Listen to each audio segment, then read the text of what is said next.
Galio's legend begins in the aftermath of the Rune Wars, when countless refugees fled from the destructive power of magic. In the west of Valoran, a band of these displaced people were hounded by a vicious band of dark mages. Exhausted from days without rest, the refugees hid among the shadows of an ancient, petrified forest, and their pursuers suddenly found their magic to be ineffective. It seemed the fossilized trees were a natural magic dampener, and any sorcery used within them would simply fail. No longer helpless, the refugees turned their swords on the dark mages and drove them from the land. Some decided that this sanctuary from magic was a gift from the gods. Others saw it as a fair reward for their terrible journey, but all agreed this should be their new home. As years passed, the settlers crafted items of protection from the enchanted wood. Eventually, they found it could be mixed with ash and lime to make petricite, a material with a powerful resistance to magic. It would be the foundation for their new civilization, forming the walls of the new kingdom of Demacia. For years, these petricite barriers were all the Demacians needed to feel secure from the threat of magic within the borders of their homeland. In the rare event that they needed to settle conflict abroad, their military proved fierce and formidable.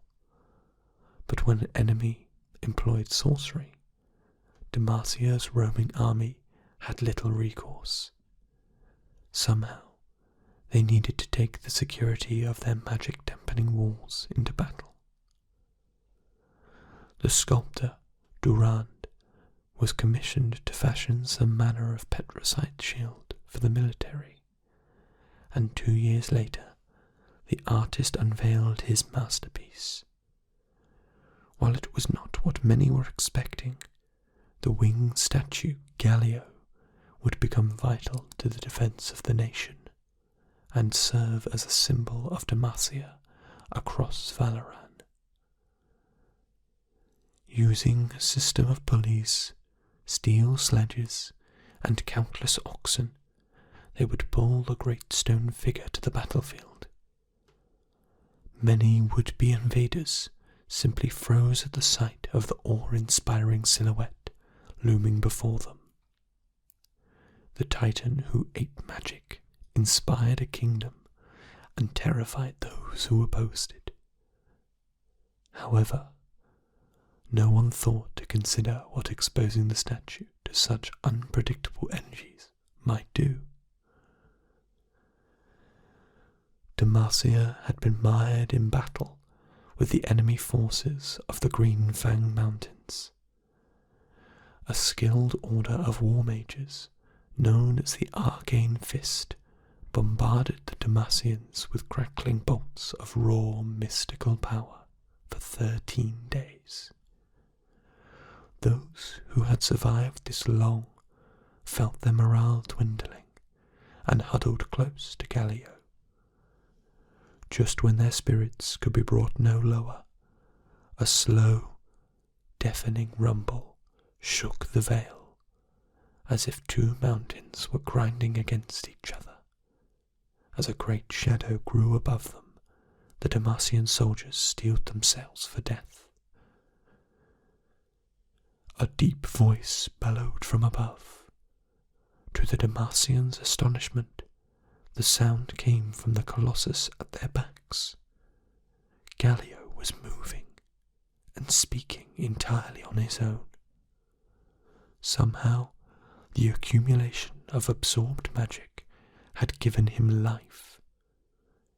He threw himself in front of the Demacians, shielding them from attack after attack, absorbing each fresh bolt into his massive stone frame. Then Galio turned, bounded up the mountainside, and crushed every last one of the arcane fist into the craggy soil. The Demacians cheered. They were eager to thank the Petricite sentinel that had saved them, but as quickly as he had come to life, their fearsome protector had ceased moving, returning to his pedestal, just as before. Back in the great city, this bizarre tale was told in hushed tones by the few who had survived the Battle of the Greenfangs, and was usually received with silent incredulity.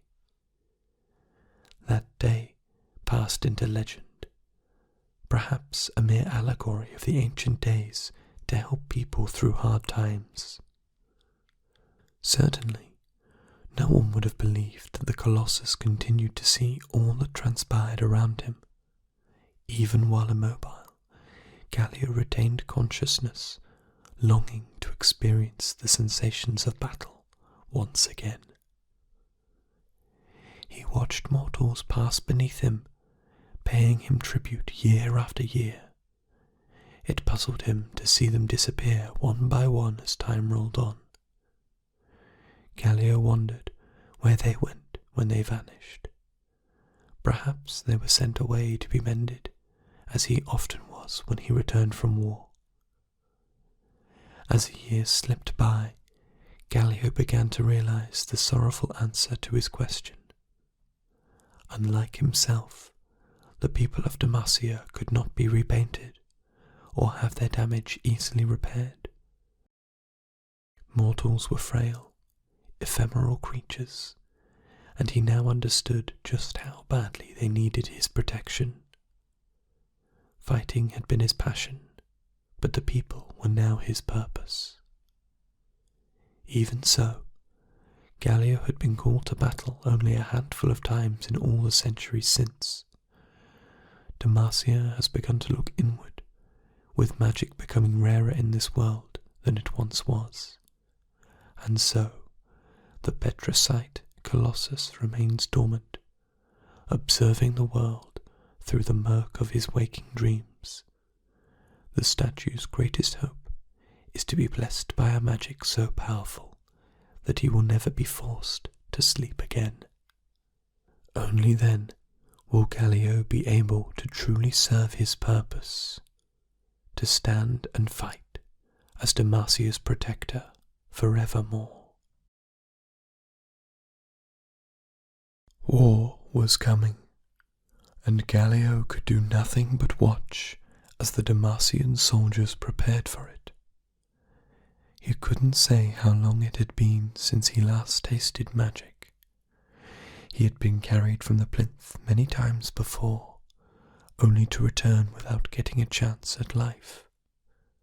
But even when his body was still, his mind was always stirring, and it longed to fight.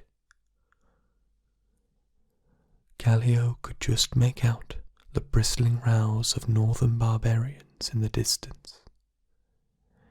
Even with his senses dulled in this dreamlike state, he could tell their ranks were sloppy and undisciplined, pacing to and fro in eager anticipation of their Demacian foes.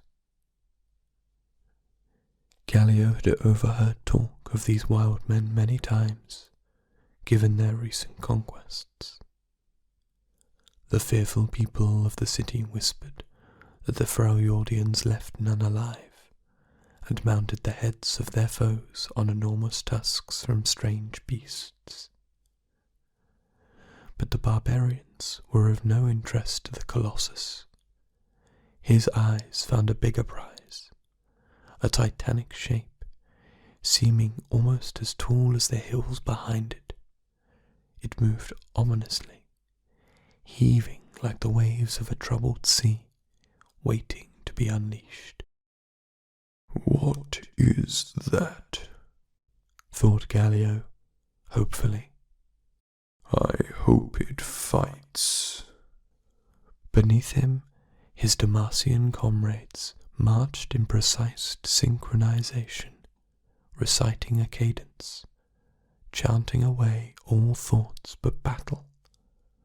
To each other, they sounded confident in their victory, but to Galio, who had heard this song so many times before, their rhythms were less certain, more hesitant. They are not excited to battle this great beast. I will do it for them. Galio was filled with the urge to scoop up every one of these men in his arms and tell them it would be fine, that he would spring forth and chase the entire invading army back to its borders. But he couldn't. His arms, legs, and claws were as cold and inert as the stone he was hewn from. He needed a catalyst, a powerful, magical presence of some kind to awaken from his living dream. I hope there's a mage this time, he thought, gazing towards the horizon. Usually there isn't. I hate it when there isn't.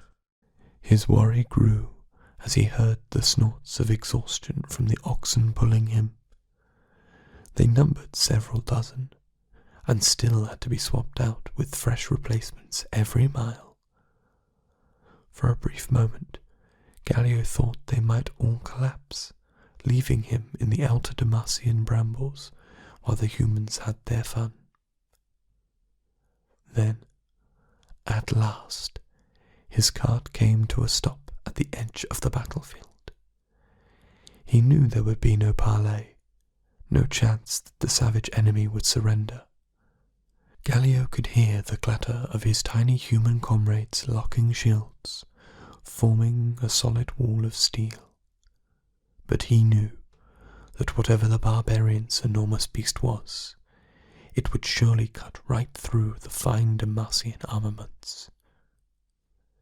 The two sides flew at one another, colliding in a flash of limbs and blades.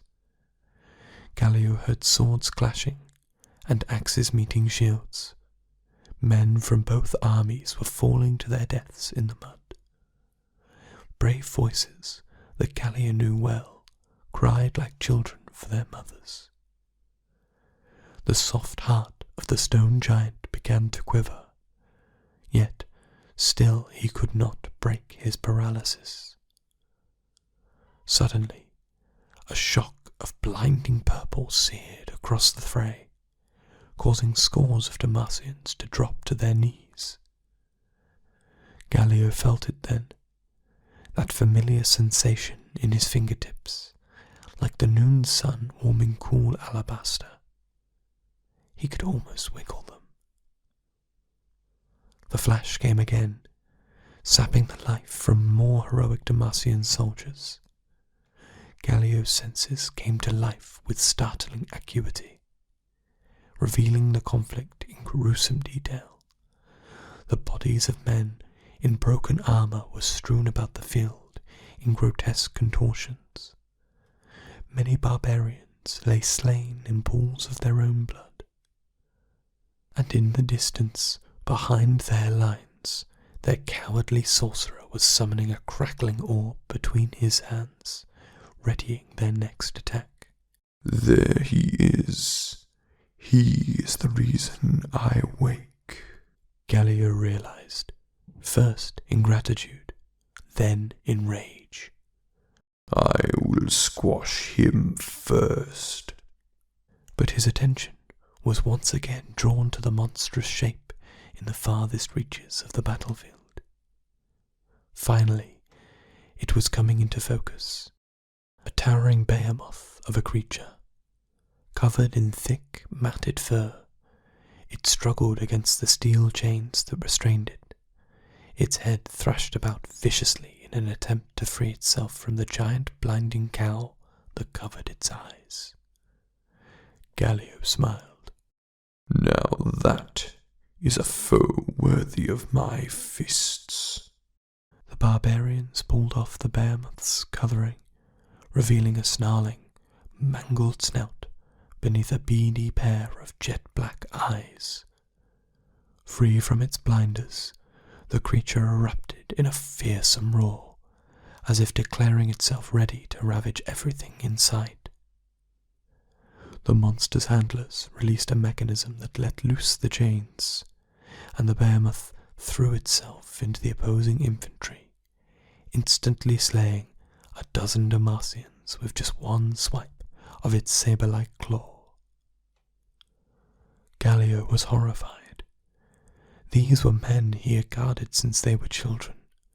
He wanted to weep for them, as he had seen humans do in mourning, but he was not built for that. He focused on his purpose and the thrill of the fight he awaited. This was a huge, terrible beast, and he couldn't wait to put his hands on it. He could feel the vitality of life returning to him. Yes, at last. The sensation shot through his arms, his head, and all the way down to his legs. For the first time in a century, he could move. Across the valley, a sound echoed, something not heard in living memory. It was the sound of a stone giant's laughter. Galio leapt into the fray, knocking aside the barbarians' crudely built siege engines. Friend and foe alike stopped to gape at the stone titan, who was now smashing his way through the front lines. Like a living monument, he burst from the press of soldiers and threw himself into the path of the rampaging behemoth. "Hello, great beast," he rumbled. "Shall I smash you?" The creature threw its mighty head back and howled, as if in acknowledgement of the challenge. Both titans ran towards each other with earth-shaking force. The behemoth slammed into Galio's midsection with its shoulder, and let out a groan of intense pain as it crumpled to the ground, clutching its collarbone. Galio stood above it, reluctant to smash a prostrate opponent. "Come now, no need to feel bad," said Galio, eagerly motioning with his hand. "That was a good try. Now hit me again." The monster slowly pulled itself to its feet and regained the angry glint in its eye. It struck Galio with all its might, its claws raking away a piece of his head. "You broke my crown," said the Colossus, pleasantly surprised, encouraged by the hope of a competitive fight. He struck at the beast with the bottom of his hand, swinging it down like a club with every ounce of his stone frame. The petricite fist collided with the behemoth's flesh, and the surrounding field rang out with the cracking of gigantic bones. The monster staggered, screaming and swinging blindly, but connecting with nothing. Galio grabbed the giant beast around the waist in its monolithic arms and wrenched its torso, trying to break its spine. But the behemoth twisted out of his grip and began to circle him warily before backing away. "Wait. Our battle must be resolved," bellowed the Colossus. He started to lumber after the beast, hoping it would reconsider its decision to flee. But the faint cries of his Demacian brethren carried to him on the wind. Without realizing, Galio had followed the monster for hundreds of feet, straying from the heart of battle. He wanted to fight the creature, but his human comrades needed him. As the abomination limped away into the distance, Galio gave it one last wistful gaze. "Farewell, great beast." He turned and thundered back to his comrades. More than half of them were laying on the ground in agony, tortured by unseen coils of power. He knew at once it was the same magic that kept him living. The stone titan saw the terror in the soldiers' faces before turning to the malevolent sorcerer once more. Galio knew what he must do, and what the consequences would be. He leapt high into the air and came crashing down onto the mage, interrupting his vile incantation and squashing the barbarian into the loam. The remaining invaders were routed, dropping their arms in terror and fleeing in all directions. As the sorcerer's magic faded, Galio felt conflicted. The animating force was draining from his body. He'd saved countless lives, but he was being dragged back into slumber. He didn't understand why he had no magic of his own, like all living things must have. Why had he been made this way? Had that even been his creator's intention? As he felt the cold embrace of his dormancy returning, he took comfort that life itself was magical, and if Galio only experienced it briefly, then it was worth it. Until the final day, until he would come to break the world's last mage in his unyielding fists, and the stone sentinel of Demacia would awaken no more.